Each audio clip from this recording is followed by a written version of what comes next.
자, 사회 1 지문 분석 보도록 하겠습니다. 다음 글을 읽고 물음에 답하시오. 자, 가문단. 효율적 시장 가설은 1900년대 처음 제기된 후 1960년대 시카고 대학의 파마 교수에 의해 이론적으로 발전되어 현재까지 금융시장을 설명하는 주요한 이론으로 평가되고 있다. 자, 여기서 일단 뭐가 나왔냐? 효율적 시장 가설이라는 게 나왔네요.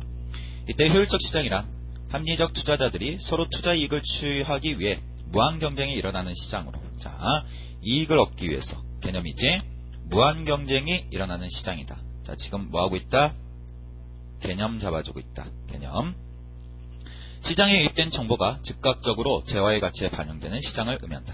자, 여기서 이제 중요한 거는 정보가 즉각적으로 이제 재화의 가치에 반영된다. 정보가 바로 반영된다. 이게 중요해요. 실제로 이러한 이론에 가깝게 작동되는 시장으로는 주식시장이 있다. 주식시장에서 효율적 시장 가설이 성립한다면 시장에 알려진 정보가 즉시 주가에 반영되면서 주가는 늘 항시적으로 늘 본질적 가치를 유지하게 된다.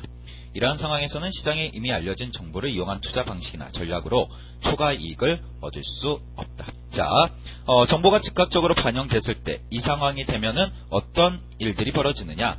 바로 이게 정보가 이제 반영되기 때문에 초과 이익은 얻을 수가 없다. 자, 그래서 첫 번째 문단 같은 경우에는 효율적 시장 가설이 뭔지, 다음에 효율적 시장 가설의 의미, 개념, 요거에 대해서 이야기를 하고 있습니다. 자, 1번 문제 있으니까 이렇게 문단 기호가 있을 때는 문단에서 무슨 얘기를 하는지 바로바로 확인하면서 문제 봐야 되겠죠. 자, 두 번째 문단. 효율적 시장 가설에서 효율적 시장의 개념은 다소 모호하다. 시장에 유입되는 정보의 범위를 어디까지 한정해야 하는지, 정보가 주가에 반영될 때까지 시간이 얼마나 걸려야 즉시 반영되는 것인지 의미가 분명하지 않기 때문이다. 따라서 효율적 시장 가설이 실증적 함의를 갖기 위해서는 효율적 시장에 대한 보다 구체적인 정의가 필요하다. 자, 지금 남문단에서는 효율적 시장이라고 하는 개념이 어떻다라는 거야? 모호하다는 거지. 왜? 정보의 범위를 어디로 해야 될지 모호하고, 다음에 즉각적이란 말이 나오는데 도대체 시간을 얼마나 해야 되는지 이런 것들도 모호하다는 거지. 그래서 뭐가 필요하다? 구체적 정의가 필요하다. 요 얘기를 지금 하고 있어요. 자, 됐어요? 자, 그러면 이제 구체적 정의가 나오겠죠? 다음 문단 볼게요. 탐험은 효율적 시장을 시장에 유입되는 정보의 범위에 따라 세 가지로 구분했다. 자, 정보의 범위에 따라서 구분 기준, 나누는 기준이야 이게. 첫째, 약형 효율적 시장. 이 시장은 유입되는 정보가 과거의 정보로 한정되는 시장. 개념, 약형은 과거. 현재의 주식 가격이 과거의 정보, 다시 말해 과거의 주가, 주식 수익률, 거래량 등의 정보를 반영하고 있는 시장이다. 따라서 이 시장에서는 주식과 관련한 과거의 정보만으로는 초과 이익을 얻을 수 없으며 주식과 관련한 현재의 정보와 공개하지 않은 기업의 내부 정보, 사적 정보를 통해 초과 이익을 얻을 수 있다. 자, 여기서 이제 중요한 거는 과거, 개념은 이거야. 그 다음에 이제 중요 내용을 하나 더 정리해야 되는데, 과거의 정보만으로는 초과 이익이 안 된다. 그러면은 현재의 정보, 공개되지 않은 기업의 내부 정보나 사적 정보, 이런 거를 통해서 뭐 할 수 있다? 초과 이익을 얻을 수 있다. 그렇게 이야기를 하고 있네. 자, 둘째, 준강형 효율적 시장. 자, 이 시장에서는 유입되는 정보가 과거의 정보뿐 아니라 모든 공적 정보를 포함하고 있다. 자, 여기는 과거의 정보, 그 다음에 공적 정보. 자, 이걸 포함하고 있다. 자, 여기가 지금 정보 정리를 잘해야 돼.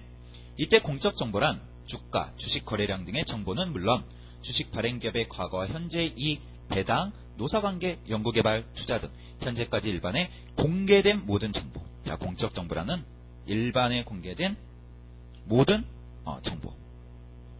따라서 이 시장에서는 현재까지 알려져 있는 공적 정보로는 초과 이익을 얻을 수 없으며 공개되지 않은 기업의 내부 정보나 사적 정보를 이용하여만 초과 이익을 얻을 수 있다. 자, 지금 여기서는 공개된 거 가지고는 안 되죠. 공개된 거 가지고는 안 되고 기업에 이제 공개되지 않은, 요게 중요해. 공개되지 않은 기업의 내부 정보, 사적 정보, 이런 거로 초과 이익을 얻을 수 있다. 자, 지금 다음 문단에서 우리가 정보 정리를 좀 잘해야 되는데, 자, 이 문단에서는 일단 보시면은 약형은 과거의 정보죠. 과거의 정보로는 초과 이익을 얻을 수 없어. 그러니까 현재의 정보와 공개되지 않은 정보들을 통해서 초과 이익을 얻고, 준강형 같은 경우에는 과거와 공적 정보, 그러니까 공개된 정보 이런 것들이 있기 때문에 이거 가지고는 초과 이익을 얻을 수 없죠. 그럼 다른 정보, 공개되지 않은 정보를 가지고 초과 이익을 얻을 수 있죠. 자, 세 번째, 강형. 자, 점점 강하게 가네. 효율적 시장은 약형과 중강형 효율적 시장이 반영하고 있는 정보들은 물론 기업의 내부 정보, 사적 정보와 같이 일부 시장 참여자만 취득이 가능한 정보까지 주가에 완전히 반영되는 시장. 그러니까 저 정보를 완전히 반영되는 거야. 강형 효율적 시장에서는 기업의 본질적 가치가 주가에 항시적으로 반영되어 있기 때문에 어떤 정보로도 초과 이익을 취할 수 없지만 자원 배분의 효율성은 가장 높다. 자, 여기는 특징이 이거네. 어떤 정보로도 초과 이익을 취할 수 없어요. 왜? 정보가 다 공개되어 있으니까. 하지만 자원 배분의 효율성은 가장 높죠. 어떤 사람만 막 이제 정보를 가지고 이 얘기가 이거야.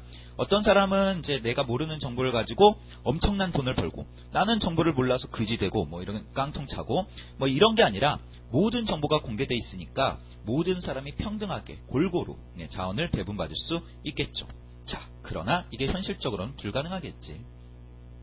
그러나 강형 효율적 시장은 현실에서 실제로 구현되기 어려우며 현실에선 시장의 유형에 따라 주가가 형성되는 방법이 달라지고 자원 배분의 효율성에도 차이가 발생한다. 이렇게 되어 있네요. 자, 지금 이 부분에서는 효율적 시장을 정보의 범위에 따라서 정보의 범위에 따라서 세 개로 구분하고 있어요. 약형, 그다음에 중강형, 개념하고 특징, 그다음에 강형. 강형은 굉장히 이상적이긴 한데 현실적으로는 좀 불가능하다. 이렇게 볼 수 있겠네요. 자, 그러면 이제 시간 문제가 있지? 자, 이 지문을 잘 봐. 나문단에서 효율적 시장이라고 하는 게 정보의 범위와 시간 이 두 가지 때문에 모호하다라고 돼 있어요. 그래서 다문단에서는 정보의 범위에 따라서 나누고 있고 라문단에서는 시간에 따라서 나누고 있는 거야. 그래서 이제 시간에 따라서 한번 보도록 할게요. 한편 주식시장에 정보가 반영되는 시간도 주식시장의 효율성에 영향을 미친다. 자, 이번에는 시간 문제야. 정보가 시장에 유입되더라도 그것이 시장 전체에 전파되는 시간은 차이가 발생할 수 있다. 이로 인해 시장 참여자 간의 정보의 불균형이 발생하고 그것이 주식 투자의 성패를 좌우한다. 이거는 그냥 상식적인 거예요. 정보를 빨리 얻은 사람은 좀 이익을 얻겠지. 정보를 늦게 얻은 사람은 당연히 손해를 볼 수밖에 없고. 1980년대 미국의 주식시장을 대상으로 한 실증 연구에 따르면 공시된 정보가 주가에 반영되는 데까지 걸리는 시간이 대략 15분 정도라는 결과가 보고된 바 있다. 15분 정도 기준이네. 하지만 IT 기술이 발전하고 온라인과 모바일을 통한 시장 접근성이 확대되면서 현재는 새로운 정보가 순식간에 시장 전체로 파급된다. 이처럼 공시된 정보가 주가에 반영된 시간이 점점 짧아지게 되면 주식시장은 더욱 효율적 시장에 가까워진다. 자, 시간이 점점 짧아졌을 때 왜 효율적 시장에 가까워질까? 왜냐면은 사람들에게 정보가 잘 알려지니까. 자, 모든 사람이 인터넷을 해요. 그래서 모든 사람이 정보를 다 얻었어. 자, 그렇게 된다면은 모든 사람이 정보를 얻었으니까 자원 배분은 좀 더 효율적이 되겠죠. 나만 손해보는 거 아니고 어떤 사람만 이익 얻는 거 아니고 자, 이런 식으로 되기 때문에 모든 사람에게 다 이익이 될 수 있다라는 얘기야. 자, 아울러 시장의 거래제도와 정책이 개선되어 시장 참여자들이 각종 정보에 공평하고 쉽게 접근했을 때 시장의 효율성은 더욱 높아진다. 그러니까 결국 이 시장의 효율성이라고 하는 문제는 자, 어떻게 되느냐? 정보가 편중돼서는 안 되겠다. 정보의 편중 안 되는 거야. 아이고, 글씨 왜 이러냐? 자, 정보의 편중 안 되고 다음에 정보를 사람들이 빨리 얻는 것. 자, 빨리 얻는 것. 이런 것들이 이제 뭐가 될까? 시장의 효율성을 높일 수 있다라고 얘기하는 거죠. 자, 이 부분 이해되죠? 자, 시장의 효율성이라고 하는 것은 결국 모든 사람이 공평하게 나눠 먹는 건데 그러려면 정보를 골고루 먹어야 되겠고 그 다음에 정보도 빨리빨리 이제 습득을 할 수 있어야 되겠죠. 손해보지 않으려면. 자, 마문단. 주식시장이 강형 효율적 시장이 되면 주가는 기업의 진정한 본질적 가치를 항시적으로 반영하게 된다. 자, 이에 투자자가 주가를 기준으로 투자하면 우량 기업에는 보다 많은 자원이 유입되고 비우량 기업의 경우에는 자본이 적게 유입되거나 유출되어 시장의 힘에 의해 합리적인 자원 배분이 가능해진다. 따라서 효율적 시장 가설은 금융시장과 관련하여 학문적, 이론적, 실무적 측면에서 가장 중요한 패러다임 중 하나로 여겨지고 있으며 현대 자본주의 체제의 효율성을 위한 필요 조건으로 인식되고 있다. 그래서 의 정도가 나와 있죠. 예, 효율적 시장의 개념의 의. 자, 그러니까 이제 강형이 되면 제일 좋아. 모든 정보가 사람들에게 골고루 정보가 다 이제 공개가 된다고 하면은 투자를 할 때 그 정보를 바탕으로 하게 되고, 그러면 이제 좋은 기업에만 투자할 거고 나쁜 기업엔 손해보기 싫으니까 나쁜 기업에는 투자를 하지 않겠죠. 자, 그렇게 되면은 자원 배분의 효율성은 높아질 수밖에 없겠죠. 자, 그래서 강형이 되는 게 제일 좋을 것이다. 뭐 이런 식으로 마무리를 하고 있습니다. 자, 지금 이 글의 구조를 좀 여러분들이 생각하면서 봐야 돼요. 일단 제일 처음에 화제 던져졌고, 그 다음에 이제 어떤 그 모호함이죠. 효율적 시장 가설의 모호함. 그러니까 정보의 범위와 시간을 얼마나 걸려야 되는지, 이런 부분에 대한 모호함. 그래서 정보의 범위에 따라 세 가지로 분류하고 있죠. 약형, 중강형, 강형. 그 다음에 시간은 빨리 정보가 노출될수록 사람들에게 이익이 된다라는 거죠. 모르고 투자하는 것보다 알고 투자하는 게 더 좋을 테니까. 그래서 결론적으로 얘기해서 모든 정보가 골고루 사람들에게 알려지는 강형 시장이 됐을 때 좀 더 효율적인 시장이 될 수가 있다라는 그런 지문이 되겠습니다.